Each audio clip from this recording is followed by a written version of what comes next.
తాండూరు చివరి municipal council సమావేశం తమను పూర్తిగా నిరాశపరిచిందని బీఆర్ఎస్ కౌన్సిలర్లు నిరసన వ్యక్తం చేశారు. కౌన్సిల్ సమావేశంలో బీఆర్ఎస్ కౌన్సిలర్లకు తగిన ప్రాధాన్యత ఇవ్వకుండానే కౌన్సిల్ ముగించారని నిరసన గళం అందుకున్నారు. స్థానిక ఎమ్మెల్యే తమకు మాట్లాడడానికి సమయం కేటాయిస్తామని చెప్పినా మున్సిపల్ చైర్పర్సన్ కావాలని సమావేశాన్ని ముగించి ఎమ్మెల్యేను అక్కడి నుంచి తీసుకుపోయారని ఆరోపించారు.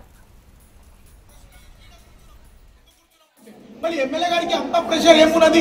చైర్మన్ చెప్పిందాడే లేచిపోవడానికి చైర్మన్ ఎమ్మెల్యే గారే మాట్లాడించారు కదా. ఇప్పుడు ఆమె పీరియడ్ అయిపోయింది, అంత పీరియడ్ అయిపోయింది. ఆమె గురించి ఒక మచ్చ ఉన్నది ఎమ్మెల్యే గారికి. మళ్ళీ ఆమె గురించి ఎందుకు అంత భయం పడుతున్నాడు? ఎమ్మెల్యే గారు చెప్పిందాడే లేచిపోవడానికి దాని ఎంట ఏ పెద్ద మనిషిది అంత ఎమ్మెల్యే గారికి ప్రెషర్ ఉన్నది? ఎందుకు ఆమె ఒక మచ్చ ఉన్న చైర్మన్కి ఇంత సపోర్ట్ చేస్తున్నారు? ఒక ఎజెండాలా ఒక్క అన్ని బిల్స్ పెట్టుకున్నారు, ఒక్క డెవలప్మెంట్ వర్క్ ఎజెండాలో చూపించమని చెప్తున్నాం ఎమ్మెల్యే గారు. ఒక్కటి లేదు. ఇటువంటి ఎజెండాకి ఎమ్మెల్యే గారు ఎందుకు సపోర్ట్ చేస్తున్నారు? ఇటువంటి అవినీతి చైర్మన్ కి ఎమ్మెల్యే గారు ఎందుకు సపోర్ట్ చేస్తున్నారు? ఈ రోజుకి అయిపోయి కదా, ఆమె ఇంట్లో పోయిలా వంట చేసుకుంటూ కూర్చుంటది. అటువంటి చైర్మన్ కి ఎమ్మెల్యే గారు ఎందుకు సపోర్ట్ చేస్తున్నారు? దానికి కారణాలు ఏమున్నాయి? అంతగానం భయం పడేది ఏమున్నది? ఈ మచ్చ ఎమ్మెల్యే గారికి వస్తుంది.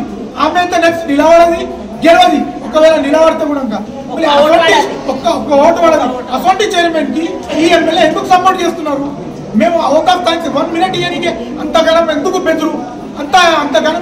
బెదిరి లేచిపోతుంది?